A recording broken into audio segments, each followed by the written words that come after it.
On tonight's episode of the CHGO Cubs Related Podcast, the Cubs split 2 games at Wrigley Field with the Milwaukee Brewers. Pete Crow-Armstrong hits a milestone homer, and we'll get you ready for the series over the weekend with the Mariners on this episode of the CHGO Cubs Related Podcast.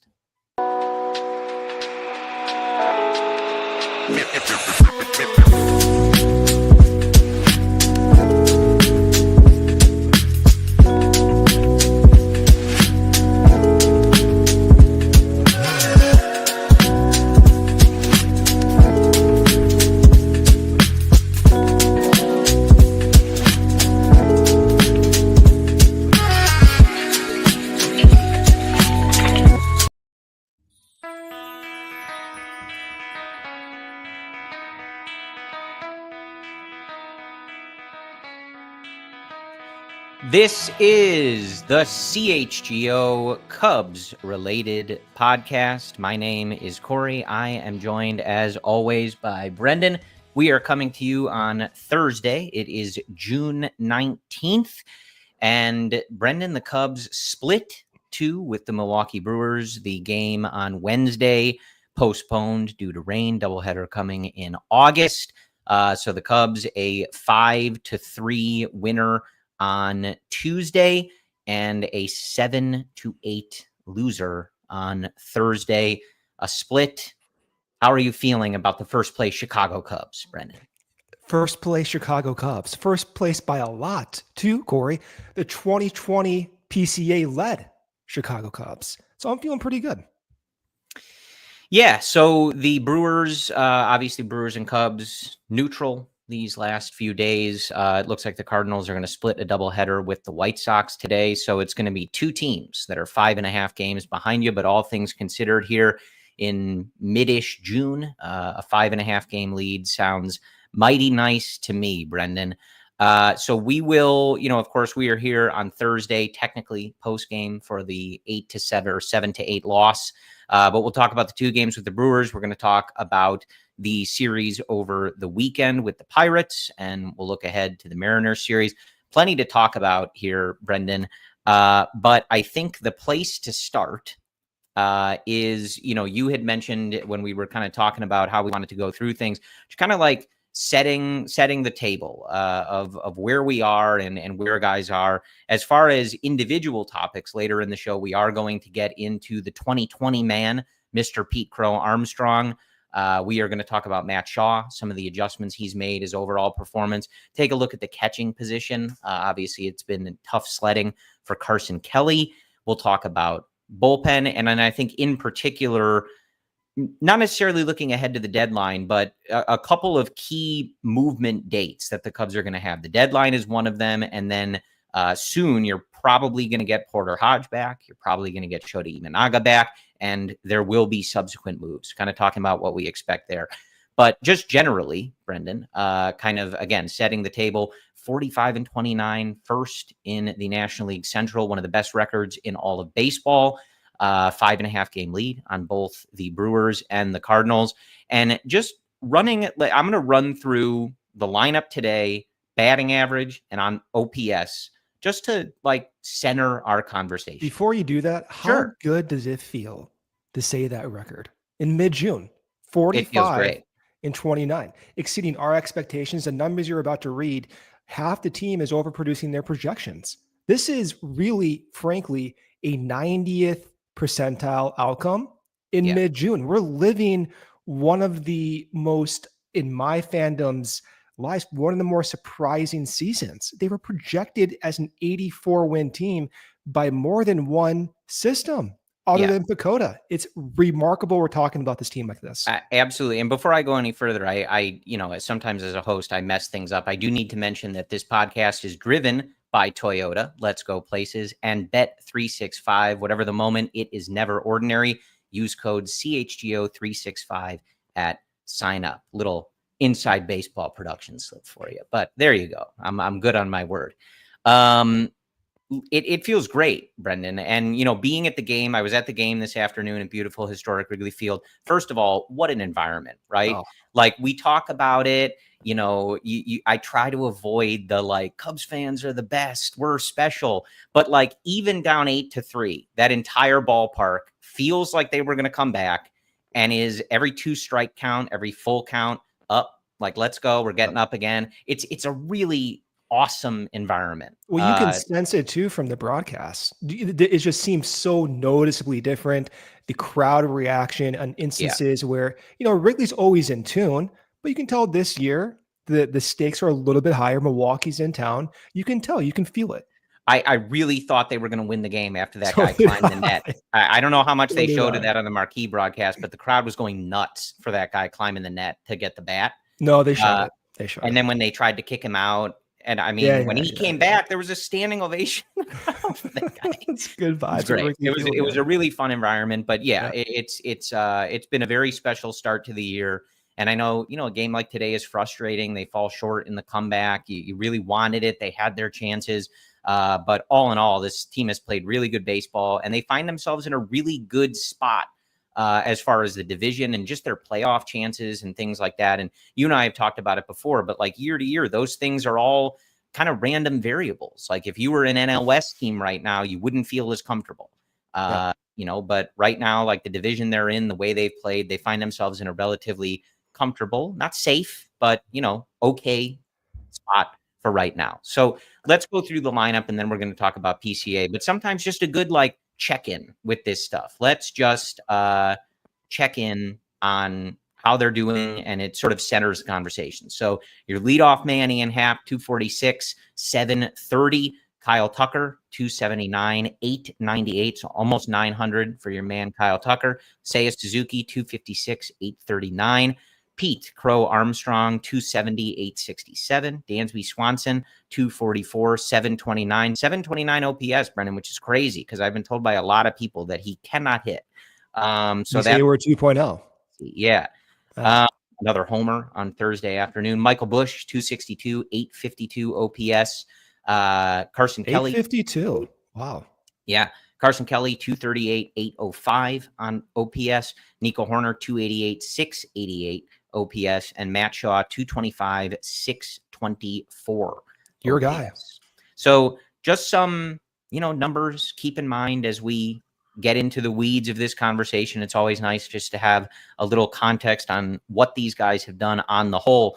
But let's start with Pete Crow-Armstrong, our menace, our 23-year-old son in the outfield, just creating chaos for the game of baseball. On Thursday, hits his 20th home run, Brendan, and I have a few thoughts. I'm going to start with the milestones of it all. So he becomes the fastest and youngest player in Chicago Cubs history to reach the 2020 mark. Fastest, he beats Sammy Sosa, and youngest, 23 years old. Sammy Sosa was the person he passed. And in baseball, it is the 4th fastest 2020 season ever. Like ever. Eric Davis, 46 games. Jose Canseco, 68 games. Fernando Tatis Jr., 71 games. Tied for 4th now. Pete Crow-Armstrong and Ken Williams, 73 games. That's Ken Williams from 1922, not the former president of the Chicago White Sox. Oh, okay. In case you were wondering. I was really wondering, not Corey. So, first of all, anytime you're in the conversation, you're passing Sammy Sosa for any record in Chicago Cubs history. That is a significant milestone. And you're now up there in major league history as far as the type of stuff that you're doing. And look, man, like anytime you're on a list with Eric Davis, Jose Canseco, Fernando Tatis Jr. Now, you don't want to be on certain lists with Jose Canseco and Fernando Tatis Jr., but you throw Eric Davis in there. Listen, it's modern day. If it happens, it happens. Cody probably is like, yeah, give PCA all the steroids in the world. But sometimes you don't want to be on a list with those guys. This is a great list to be on. Major league history that Pete Crow is, out there doing. I shout out to my brother. My brother, for whatever reason, calls him only Pete Crow. That's it. I So like it. sometimes that's in my It's unique. head. Pete It's Crow. just Pete Crow. I like it. I'm like, and continue. But separately from the milestone of it all, right? The fastest, youngest Cub ever to have a 2020 season. Like, if you had told me earlier in the year that Pete Crow-Armstrong was going to hit 20 homers, all that you figured he was going to do on defense and base running, I would have been like, wow, no way. Like, that's amazing. Brendan, it's June. No, it's nuts. And dude, It's not even July. if you look at his PECOTA projections going into the year, this is what they projected. They projected 33 stolen bases. He's almost there. They projected 15 home runs. Well, he's already done that. They projected 2.4 WAR. He's nearly doubled the WAR. It is not even the end of June. As you said, it's mid-June. What we're seeing is beyond insane. Whatever you say, whatever I say is not going to contextualize what we're seeing. We had this conversation off air. What is the most like comparison that fits his start? And I can't find one. Like maybe the most exciting player since Sammy Sosa.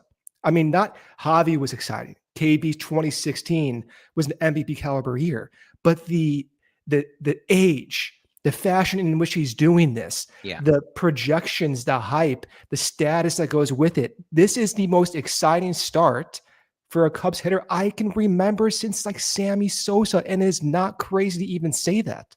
Yeah. So one more from the great Christopher Kamka, who does great stat work. He is also the first Cub in history to reach this 2020 mark before the All-Star break. I mean, really just astounding stuff. I mean, we're talking like franchise MLB records that this guy is smashing. It's franchise altering. He's on pace for 9 wins above replacement, dude. Yeah. Like an all-time great season. And it's one of those things too. This was a nice sort of contrast to Tuesday night, like not contrast, but just sort of putting it all together. Like Tuesday night, he takes over the game basically in what ultimately was a 5-minute span, making a, potentially game-saving catch that had a 5% catch probability, and then ripping a 450-foot homer off of Jackson Churio's name on the scoreboard. It was 5 minutes of real time. You even saying that's just absurd. It's like, amazing. What an absurd statement. But then today, it doesn't end up being they end up losing the game. So it sort of gets lost in the shuffle a little bit outside of course, the milestones. But that put the Cubs up, in that game. And it was off a guy that this team and the league doesn't hit. Yeah. So for him to go up there and early in this one, give them the lead and hit a homer off of Peralta, who I think came into the game with like a 2.5 ERA. The Cubs have had a load of trouble with him over the years. Like, I don't know what you say. I don't know what else you can say about the guy. The other night hits a homer. That's off a lefty. Today, it's off one of the better pitchers in baseball. Like, I'm like speechless. I really am sort of speechless. It's June, Brendan.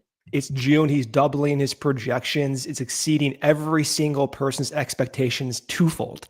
It's insane to think. And the one standout trait from PCA, if I'm watching these games, the marquee broadcast is all over them, all the attention, the fans in the bleachers, the shots, you don't see the broadcast, but the shots to the kids when PCA is up. This is cementing fandom. Oh, no question. This is like, we had our Sammy Sosa, we had our Derek Lees, right? The last generation had Javi Baez and KB in that World Series core. This is literally ushering in a new fan culture, and he's leading it, and he's one of the most exciting players, not just in Cubs history, literally recent history, but just in all of the league, dude. It's unbelievable that the Cubs are fortunate to have someone like this in their system. Well, and you said, I don't see it on the broadcast, but you do sense this in real life. And I think if, shout out to everybody in our YouTube chat here. We're happy to have you here on a Thursday night. See some of our regulars, Evil Wax, always good to see you. You see it when you go to the ballpark, like these last several years. And we talked about it when they needed the star, and we're going to hit our first ad break in 20 seconds here. But like, there were so many years where like obviously for a while it was the core. You saw all those jerseys, but then the core was gone and you still only kind of saw those jerseys. And you were kind of missing that, like, who's the face of this team? Who is the person that everybody gravitates to? Almost every game now, there's a group of kids or a family or something sitting in front of me, and they are dialed in. How can you not? Where is Pete? When does Pete bat again? You can sense it, even just sitting in the crowd. It's really amazing, and it's something that this team was really missing.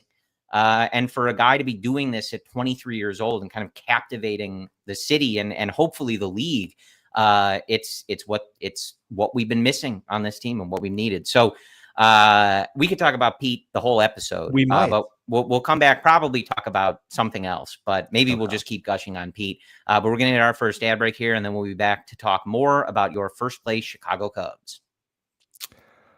Okay, Sunnyside Cannabis Dispensaries, your home for judgment-free cannabis shopping, a place where all kinds of visitors are welcome to explore, discover, and purchase a wide array of high-quality products. It's your one-stop shop for all your cannabis needs. Sunnyside has an expertly curated menu with over 100 strains to choose from, plus easy online ordering and in-store pickup. It's Illinois' favorite dispensary with locations in the city from Wrigleyville to River North to the suburbs in Champaign, South Beloit, and more.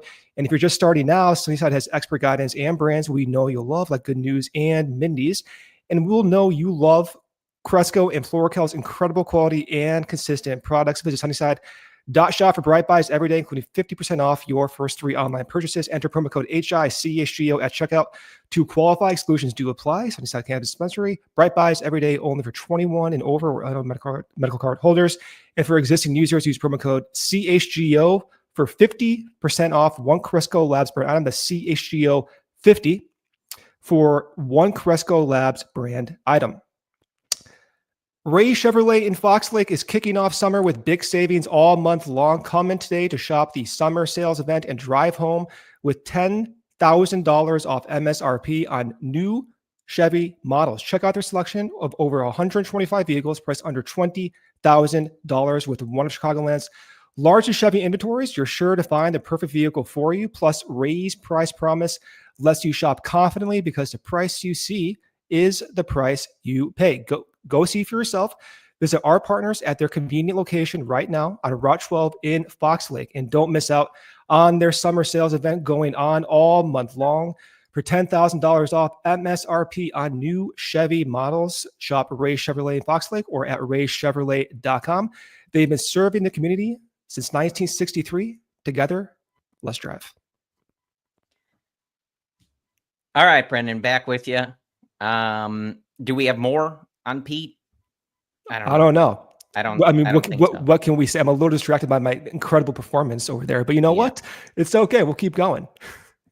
Yeah. I mentioned it the other night when I was in studio with Cody and Patrick, and we've talked about this before, but it's a franchise changing performance that you're seeing from Pete.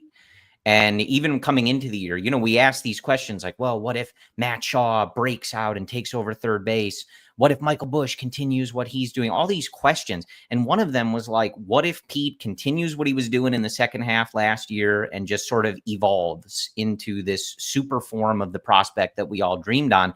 You're watching it. Yeah. Like the what if is happening, and the way it transforms the franchise. I said this the other night, like how they act about it is something that I can't answer right now. I don't know if Tom is going to say, well, hey, we have a young star. We don't need to pay for an older one. We're making them ourselves. Or if he says, hey, we have a pre-arb superstar, that means we can give the money to someone like Kyle Tucker and build this sick core because we're developing some of it ourselves. How they act, I don't know. But that question, you're not able to ask if you don't have the young superstar doing something like this.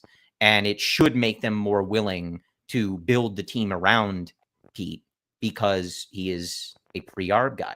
Like it's just an astounding thing for this franchise and how it changes their outlook as a whole for the next several years. It changes their outlook maybe for the trade deadline too. We'll get into it, but when you have someone consolidating potentially 8 wins in one position, and then maybe 6 wins in right field, Kyle Tucker, and boosting value at first base with Michael Busch, with Dansby and Nico. It allows you maybe to be a little bit more patient with your third base prospect. It allows you maybe to be a little bit more patient with Ben Brown or some of the back end guys in the bullpen. And it allows you maybe to, instead of devoting money to shoring up positional depth, well, most of that money, if not all the money, can go to the starting pitching staff, can go to the bullpen, and more than likely it will be spread out. But just the value in the immediate future, as soon as the next few weeks in this trade deadline, to have Pete's projection take that next step is astounding, as you said. And it does open up a lot of flexible options for Jed Hoyer in the front office to consider. Yeah. All right. Let's talk about somebody other than Pete. Do we have to? No, not really, but Okay. It is a lot of fun. Let's talk about some of the other guys on the offense. I want to talk about some of the roster moves coming, but while we're talking about the offense, we might as well just sort of, finish up here on some of the thoughts on the offense. And I do want to talk about Matt Shaw. We might as well make that our Taking the Temp segment of the week. And that, of course, is presented by your trusted local experts at Four Seasons Heating, Air Conditioning, Plumbing, and Electric. Visit fourseasonsheatingcooling.com for all their special offers and money-saving coupons. That is fourseasonsheatingcooling.com. And we are going to take the temp on one Matt Shaw. So Matt Shaw, Brendan, I think represents a really interesting conundrum for the Cubs, if you want to call it that. And the conundrum is, as we've talked about with some of these other guys, you are weighing development and growth and patience with this team is in first place. This team is trying to stave off the Cardinals, the Brewers, both at 5.5 back. I think the Reds are 6.5 backs. They're really trying to stave off everybody but the Pirates. And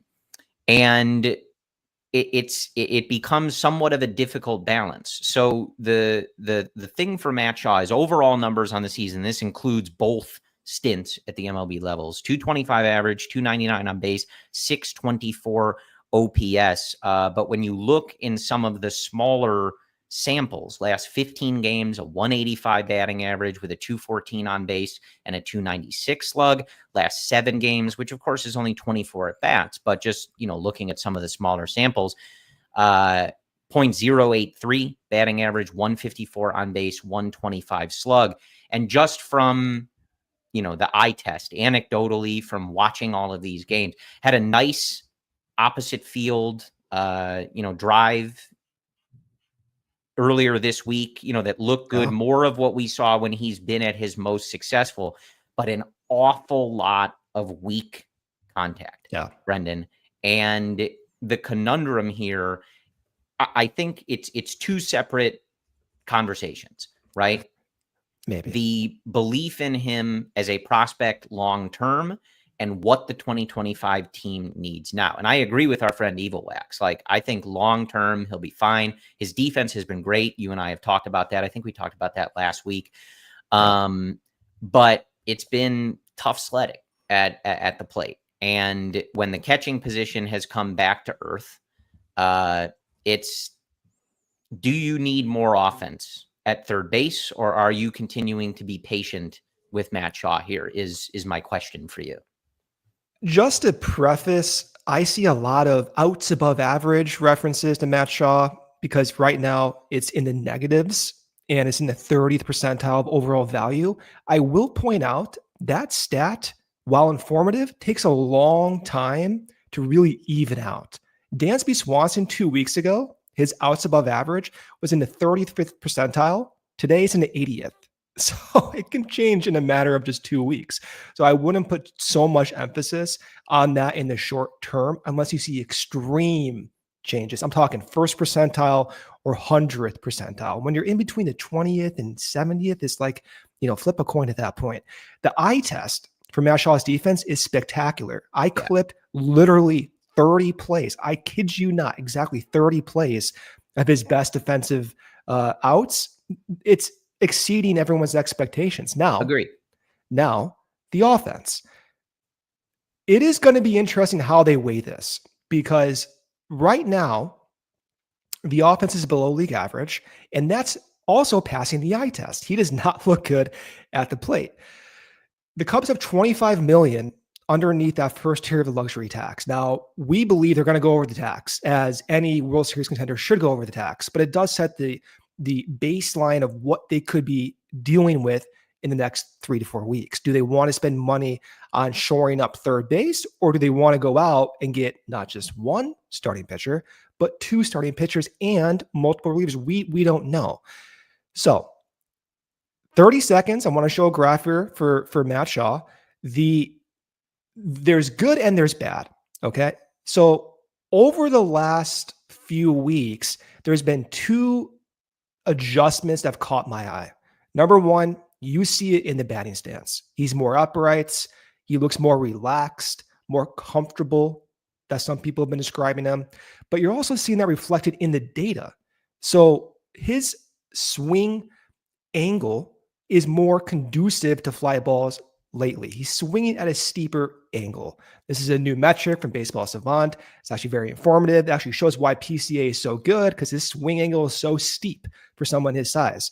So post demotion in green versus blue, you see Shaw, he's swinging steeper. Okay. That kind of matches the mechanical adjustment. He's also swinging faster. Okay.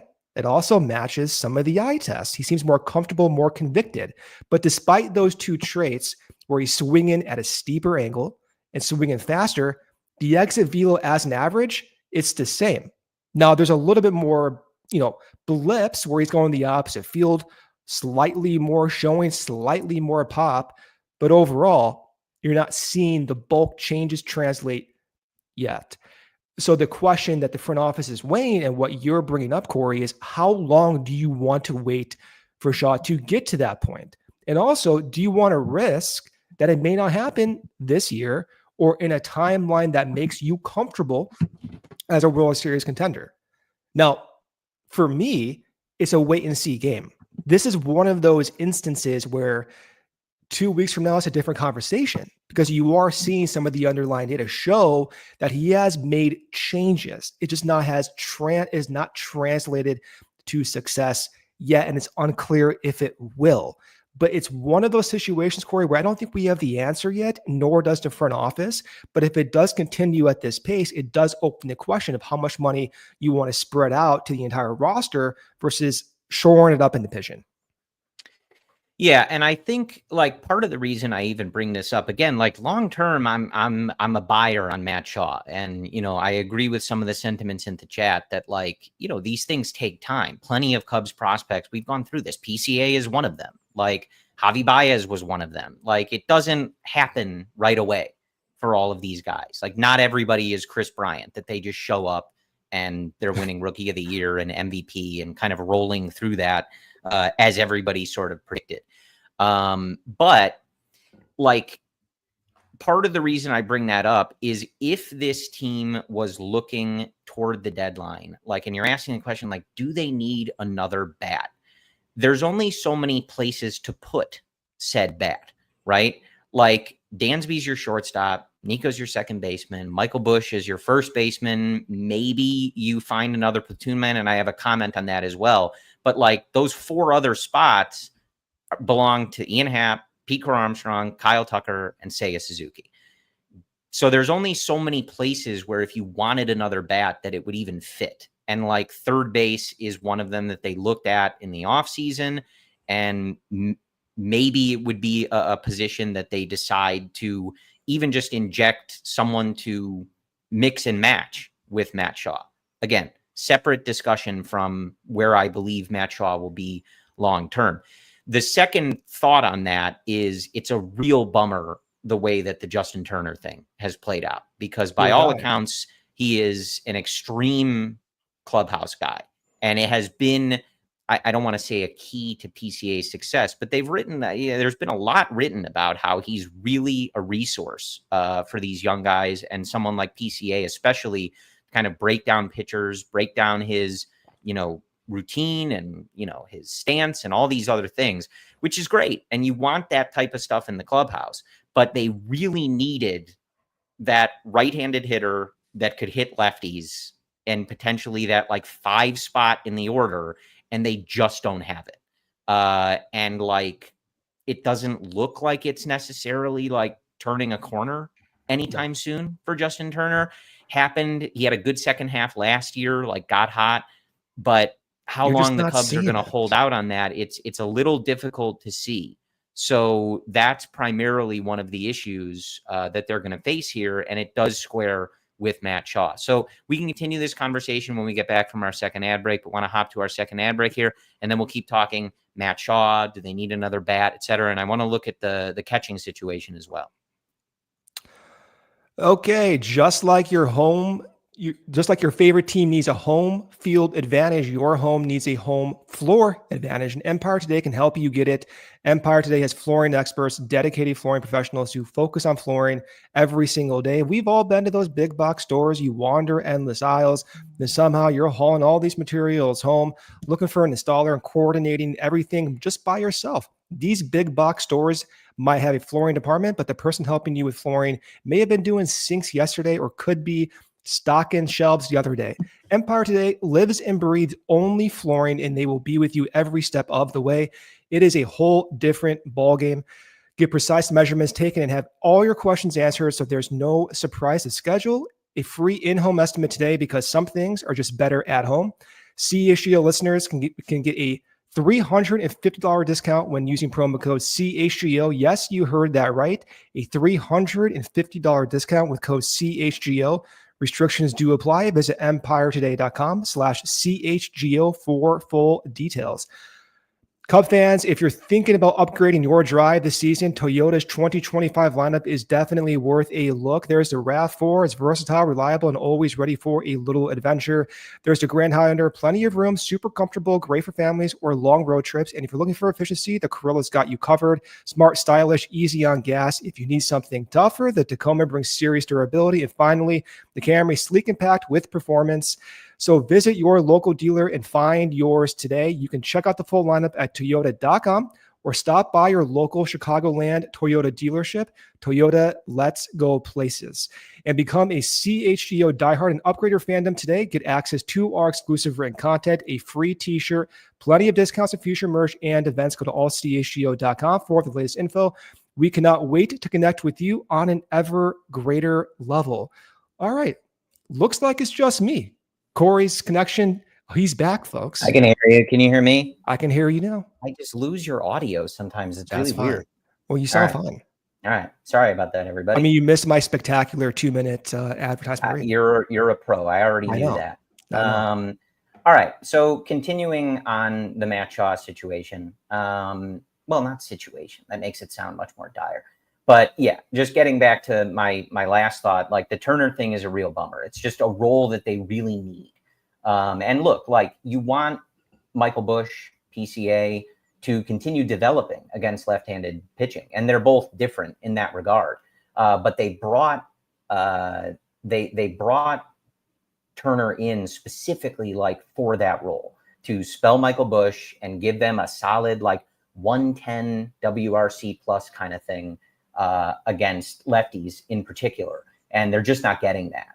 And so again, like what they decide to do, I'm not really sure, but I feel like with the way the lineup takes a step back against lefties and the catching position without Amaya really coming back down to earth, and I want to transition to that as well, like I feel like they're going to need another bat somewhere, at least, even if it's just someone who platoons or, gets in there to spell someone. Well, when do you want to make the decision now? Because like we've been having this conversation for weeks. It's June 19th. Yeah.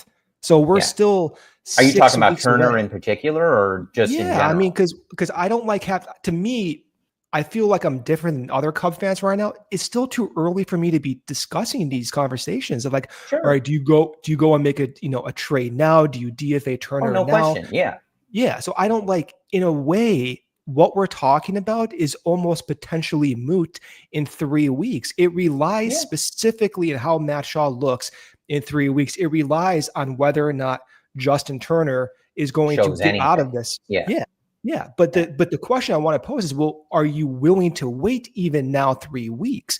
Do you want Jed to go out now and address that now in a market? In so much as that's possible. if it's even possible. Well, I think, look, I agree with you. It definitely all takes time. And, you can feel very differently about a player.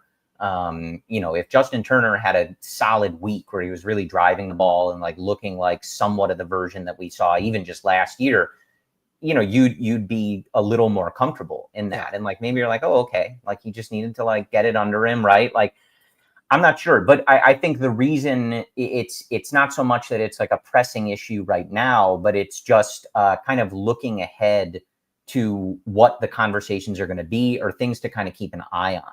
It's definitely too early for those conversations, but as we kind of take stock of, yep, they're in first place, yep, they're great. Like there's only certain areas. That's kind of why I say like, certain guys, like they're going to play. There's only certain things to discuss, right? Like, when the team Kyle Tucker's great. Like what, PCA is a superstar. There's only so much to say on that. Every 3 weeks we can have a conversation about Dansby and Ian Happ sucking, so I'll give it 2 more weeks and we can circle back to that. Yeah. Well, anyway, it's just something to keep an eye on. I do want to talk about the catching situation. And again, like, this is one where hopefully Miguel Amaya comes back. I saw him posting stories. Looks like he's working out at some of the Cubs facilities. I think it was Mesa. But, good to see him kind of trying to work his way back. It's an interesting thing, Brendan, as Carson Kelly has basically been as bad for the last like month plus as he was good the first month plus. It's like sort of astounding the way that he has gone to like the absolute peak, had like a 2000 OPS for a month, and now he got a hit on Thursday, but really can't buy a hit. And you look at some of these numbers, like last 30 games for him, it's 105 at bats, a 181 average with a 252 on base and a 267 slug. You take that down to his last 15 games, which is 50 at bats, 140 batting average, 189 on base, and a 220 slugging percentage. So just getting, north of 400 there. And even worse in his last 7 games, 24 at bats, just 3 hits, a 125 average, 192 on base, and a 167 slug. Yikes. Talk about like the regression monster coming for him. It came for him and it ate him alive. But, to be expected, right? He was never going to stay at those numbers, just hoping he can find some middle ground in that and just be somewhere nicely between these two absolute extremes. And certainly like it's valuable that they got that play from him for the time that they did. For as bad as it's been recently, you got Barry Bonds level production, even if it was only for a month, that matters. Like we're talking about, everybody's yelling at Dansby hitting in the 5-hole. Like that wasn't as much of a problem when Carson Kelly was doing this because you were getting this insane production. So that really matters. It was very important to them in the beginning of the year when they were beating all those good teams, the Dodgers, the Padres, like all those games. Carson Kelly was a huge reason they were performing that well on offense for that stretch. So like you'll take that. And if it's a struggle, like from here on, okay. But I think it all pairs. Like all of a sudden at the beginning of the year, Brendan, the 7, 8, 9 spots, the Cubs led baseball in runs driven in from the bottom third of their order. Well, and now PCA there. Sure. Yeah. But now as things have reshuffled, like Matt Shaw is a rookie who's developing and you want to be patient with. Carson Kelly, Reese McGuire are, have kind of turned into a more like defense first catching tandem. And, it's just when we look at ways to optimize or change this offense, there's only so many places to do it. But I did just at least want to acknowledge, I don't have even a big takeaway on Kelly. You need Miguel Amaya back.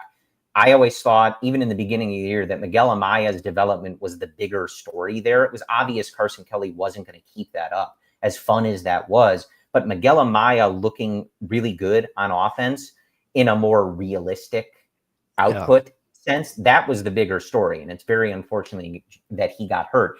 I just wanted to acknowledge that it has been really bad from Carson Kelly. Yeah, and you have to update the whole storyline. Yeah. I mean, Evil Wax brought up a good point. He is playing more, He's being Yes. exposed to pitching Yes. matchups he otherwise would not have been exposed to. Also, he was ill for a week. We saw him with some nagging injuries, getting hits with foul balls. You never know. In a small sample like this of 4 or 5 weeks, things can just percolate up to the surface and affects your performance. Who knows? Maybe in 3, 4 weeks that does return, but in like the whole gradient of improvement possibilities, the catching position is not going to be addressed. Like this is our catching trio. It's Reese McGuire, Miguel Amaya, and Carson Kelly. Yeah.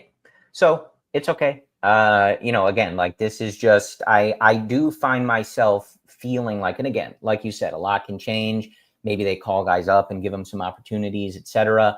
But I do find myself thinking like, I think they're going to need, if Turner doesn't show you anything, you're going to need another bat. It doesn't have to be someone you're slotting into the middle of the order. It doesn't have to be this like massive thing they go out and do at the deadline, but you got to have, Birdie and Bruhan, they are who they are. They're here to provide certain skills.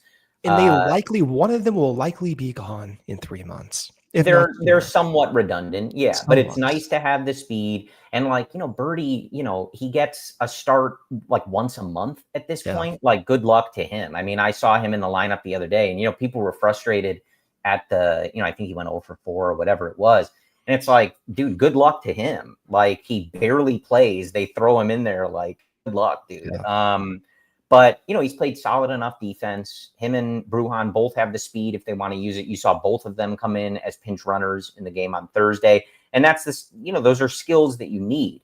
But between the three of them, somebody has to be able to hit. Like Craig Counsell needs to be able to shuffle in another hitter, whether that's at DH or first base or spelling somebody at third base. And the lack of any offense from those guys just isn't going to work. Like he needs another hitter, probably somebody to hit lefties because your lineup is slightly neutralized against left-handed pitching. We'll see what happens in the next 3 to 4 weeks, right? The two possibilities where we can solve that is Matt Shaw and Justin Turner. Can they emerge and solve that? We'll see. But regardless, having $25 million underneath that first tier of the tax, assuming they're even going to go over, they have so much financial flexibility. They have the prospect capital to pair for that. And they have the flexibility with all these guys outperforming their projections, where you have 5, 6, 7 WAR spread out across literally 3 to 4 positions. The possibilities are endless. So for me, when I take a step back, I don't do the calculus of like who fits. I see in the chat Eugenio Suarez, Ryan McMahon, right? I can hear Pat Hughes in my ear right now. Eugenio in a Cubs uniform. Yeah, that's fine. All makes sense. Honestly, it really does. I don't know how the Diamondbacks will be looking like in 3 weeks. They're at 500 now, but we'll see. You just don't know. I don't know. And that's also one of those things. Don't we know the obvious outcome here? The Cubs would trade for Suarez, who would look like he never hit in Wrigley Field in his life. That's just the obvious. I can't do it. The idea that a Cub killer would come over, right, and be able to do that, I just don't believe it. No. No, thanks. But there's so many milestones to hit, time milestones to hit for the entire league. There's so many teams on the fringe of competitiveness that they need to iron out. I mean, look where the Cubs were 2 years ago. Had Talkman not made that diving catch, Jeimer Candelario may have been traded elsewhere. So a lot of decisions have to be made within 2 weeks of the deadline, not 6 weeks of the deadline. So I'm going to sit here. I'm going to dial in on what Matt Shaw's doing. Look at those adjustments. I'm going to enjoy PCA's superstardom. I'm going to revel in having Kyle Tucker in right field and watching Dansby and Nico continue to turn double plays and have this just work its way out. The natural conclusion is going to happen. That is 100% convincing for me. And look, to be clear, right? Like my overall stance on this team is thrilled. It's a joyous time going to Wrigley Field. They're in first place. They've been one of the best. Is that too optimistic? Do you think that's too much of an optimistic look? They've been doing a lot right. Look, all good teams have their problems. The Cubs are not unique in that they have any flaw. They're not unique that they lose series or slump. I saw the Yankees scored 7 runs in 7 games. But if you went on Cubs Twitter, only the Cubs are a good team that doesn't score runs for periods at a time, which actually means they're not good, right? To some of these people, they've been a very good team. They have some flaws. They have some things that you'd like to optimize better, and we'll see where they are when the time comes to try to do those things. Yeah. But that's going to be the nature of most seasons, like most seasons, most teams. So we're going to hit our final ad break here. And before we do that, though, I do want to mention that this is CHGO Spirit Week. We've teamed up with Big Brothers Big Sisters. And according to our wonderful producer, Steven here, we did hit our goal to raise $10,000 between the All City Network for life-changing mentorships. If you'd like to continue and donate, you can visit bbbs.org/allcity. And that is, again, for our fundraiser with Big Brothers Big Sisters. It's a wonderful partnership and a wonderful organization. So if you are so inclined to donate, you can do so there. And with that, we will hit our third and final ad break here. And when we come back, we will talk about pitching and some roster moves that are looming. Overpaying for property taxes is something far too many Cook County residents are doing, and you don't have to be one of them. In Cook County, appeal windows vary by township, close up rapidly, and are very difficult to win. Let Ownwell's experts ensure you're prepared for when it counts. Sign up in under 3 minutes, and their team of local experts and cutting-edge technology can save money with no upfront cost. If I own property in Cook County, I'd be overwhelmed. Those tax bills can hit $12,000 a year, and appealing is a mess. If I had not appealed before, I might have lost thousands of dollars, but hypothetically, if I used Ownwell, could have signed up in minutes, gotten the savings estimate, and let them handle it all.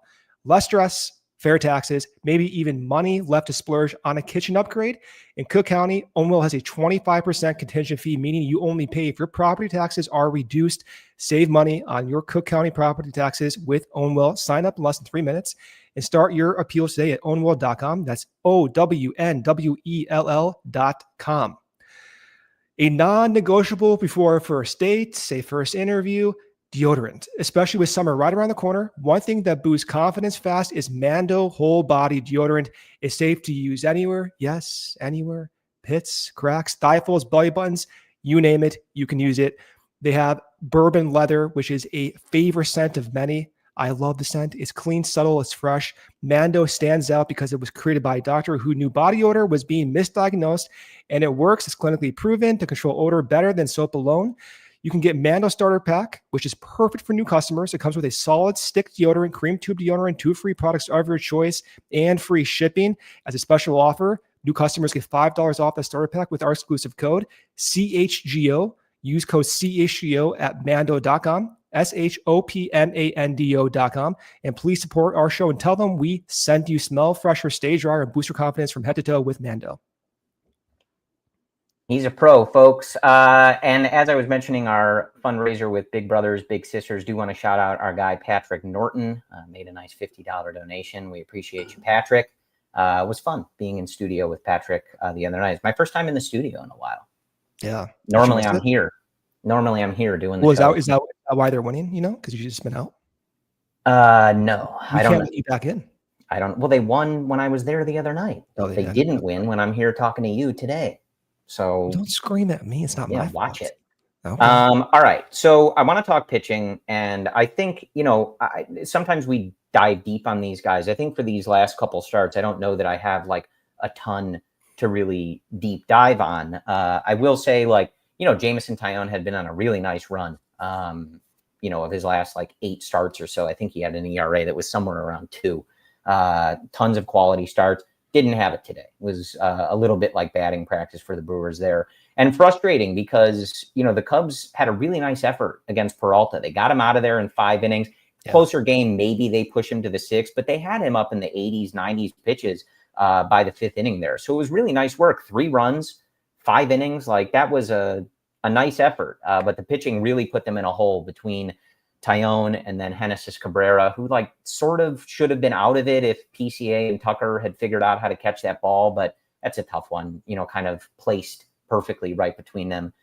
is what it is. Tyone's been really good for this team recently. And I think, as we discussed last week, like doing really well in the role that you need him to be in. But some stuff is looming. And that is Shota Imanaga has a rehab start on Friday. I would imagine if that goes well, we are not long from getting the Cubs ace at this point back into their rotation. Craig Counsell said 2 starts in Iowa. Okay. All right. Well, sure. Jordan in the chat says, love the show, guys. Thank you. Thank you, Jordan. Thank you, Very nice Jordan. of you to say. Yeah. So we'll see when they actually pull the trigger on Shota, but it's soon. It's weeks, if not days, rather than anything longer than that. Porter Hodge looking good as well in his rehab stint. So those are the 2 imminent ones, and you're going to have to make some moves. I think, you watch the outing today, certainly feels like Genesis Cabrera, like even I don't think he's been awful. In a couple of these outings, kind of bad luck or bad defense, whatever. But, look, if you got to make tough decisions, like the guy giving up 3-run homers is probably going to be where you're going to look. And then, go from there. I've seen a lot of chatter for like Ryan Brazier as well.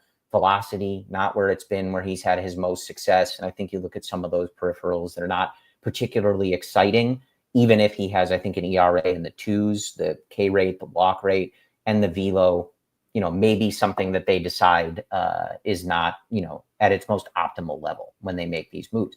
But some other chatter, as we've certainly seen, and you and I have talked about this, like, what do they do with Ben Brown? Who is the person that Shota is replacing in this rotation when he comes back? So there's a lot of moving pieces. Those 2 are definitely coming back, and they're going to get big roles, right? Porter Hodge was, probably your best reliever coming into the season, and Shota Imanaga, you tell me if Justin Steele is your number 1 or Shota is your number 1, up to you, dealer's choice. But those are the imminent moves, and a lot of implications here, Brendan. Yeah, I think the bullpen as a bulk has been one of the best in the league. They have the best ERA since early May. There's, from top to bottom, their entire cast has an ERA under 3.5. Even, as you mentioned, Brazier before yesterday, Genesis Cabrera had a 3.2 ERA. Presley had a 3.5 ERA. So they've been getting outs, but at the same time, those guys at the lower end of the bullpen, they don't get whiffs. So we're talking about Presley, we're talking about Brazier, Flexen, even late inning guy, Brad Keller. A lot of these guys don't get whiffs. So the question I'm always fascinated by is, well, how do you ensure that by August you have a cast together that is capable of getting more whiffs? Do you want to spread out your gambles now in June in hopes that by August that you have one of the guys who can get whiffs, or do you value outs now and hope that that light contact persists into August and reassess at the trade deadline for a whiff guy? That's why when I was thinking about this, we have Ryan Brazier, we have Ryan Presley, we have Cabrera. All those guys are DFA candidates. At the same time, Ben Brown's been bad. He's been volatile at times in unpredictable ways, and he has an option. So you could easily see, okay, well, let's kind of just change it up on Ben Brown quite significantly and send him to Iowa for 10 days. Let's look at Cabrera for 10 more days. Let's see how Brazier's velo comes back when he's a little bit more healthier in a consistent routine. What does Presley stuff really look like? And then 10 days becomes maybe 20 days. Maybe an injury pops up, right? Maybe Drew Pomeranz's back tightens up. Drew, go to the IL for 10 days. Okay. Well, all of a sudden, we have not DFA'd one person, and it's July 20th, and now we can make an informed decision. And by then, maybe it is more obvious, where it's like, all right, well, you know what, Cabrera, you're a DFA. Or maybe Presley implodes. It's like, oh, I knew it. Those walk and strikeout numbers were bad. You're gone. It's easy, I think, to really navigate through this. And it's a good situation, quite frankly, to be in. Yeah, I think ultimately that's what I think they're going to try to do, right? Yeah. Like they're going to try to maximize the runway with some of these guys that don't have options or things like that as much as they can. I mean, would you have thought that Bruhan and Birdie would be on the same team in June? I thought Bruhan was going to get DFA'd in March. Yeah. I'm shocked they even made it this far. Yeah, like sometimes as you say, these things do just work themselves out. do. I'm intrigued with what they decide to do. I, have liked, and especially the lead that they have in the division sort of affords them some comfort with a lot of this stuff, because you don't take any day for granted. But when when a team is not breathing down your neck by a game, or you're not in second place or anything like that, you do have a minute to say, like, let us see what we have here. Let us take stock here and like really see. I like that they've given Ben Brown this run. And I like the sort of future implication of trying to continue developing a starter, a young starter, someone that could be in your rotation for years to come, et cetera.